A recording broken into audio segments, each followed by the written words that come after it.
2024 के लोकसभा चुनाव के बाद राजनीति ऐसी पलटी कि हरियाणा चुनाव में कांग्रेस की हार का अनुमान लगाने में भी रिस्क था। एग्जिट पोल, ओपिनियन पोल करने वाले देश के नामी पोलस्टर्स यानी चुनावी विश्लेषकों ने कोई रिस्क नहीं लिया। भावनाओं में ऐसे बहे कि बीजेपी को धड़ल्ले से 400 तक पहुंचाया। हरियाणा चुनाव में कांग्रेस को 50 के पार कराकर बहुमत से सरकार बनवा दी। पहले तमाम एग्जिट पोल 4 जून को कोलैप्स हुए। अब 8 अक्टूबर को एक बार फिर एग्जिट पोल मुंह के बल गिरे। जम्मू कश्मीर में नेशनल कॉन्फ्रेंस कांग्रेस अलायंस बहुमत से सरकार बनाने जा रहा है। हरियाणा में कांग्रेस की हार हो गई। सबसे बड़ी जीत के साथ तीसरी बार बीजेपी सरकार बनाने जा रही है। अब चुनाव का रिजल्ट ऐसा आया तो थू-थू हो रही है एग्जिट पोल की। देश के जाने माने पत्रकारों, संपादकों, नेताओं ने एग्जिट पोल की मंडी के खिलाफ मोर्चा खोल दिया।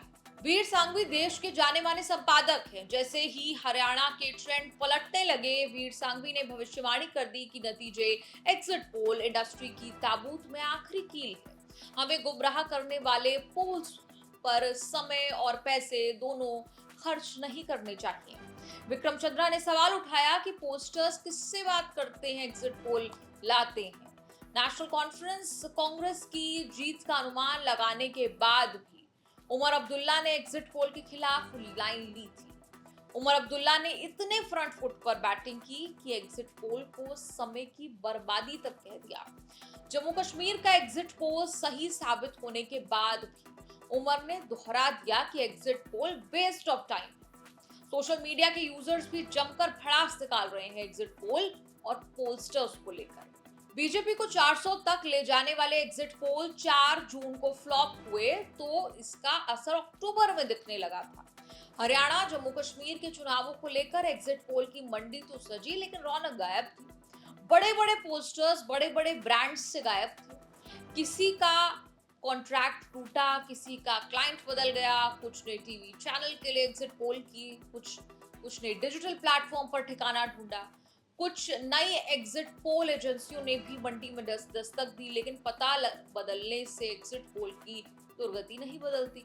अब किसका कितना ही डेटा बताएं। देश के सबसे हिट पोस्टर्स प्रदीप गुप्ता के एक्सिस माई इंडिया के एग्जिट पोल के अनुमान लगाया कि कांग्रेस की सीटें 53 से 65, बीजेपी की सीटें 18 से 28 मिल सकती।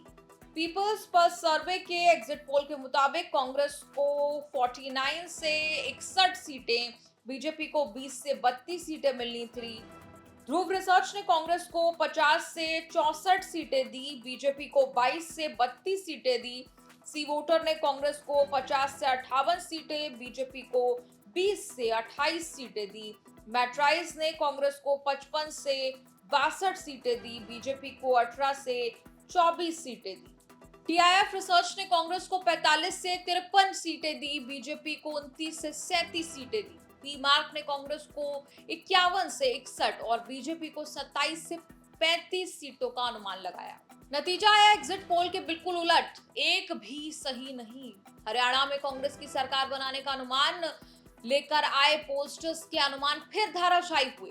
थोड़ी इज्जत इसलिए बच रही है कि जम्मू कश्मीर में नेशनल कॉन्फ्रेंस कांग्रेस की जीत का अनुमान लगभग सही दिशा में था। ऐसा नहीं है कि एग्जिट पोल हमेशा गलत साबित हुए।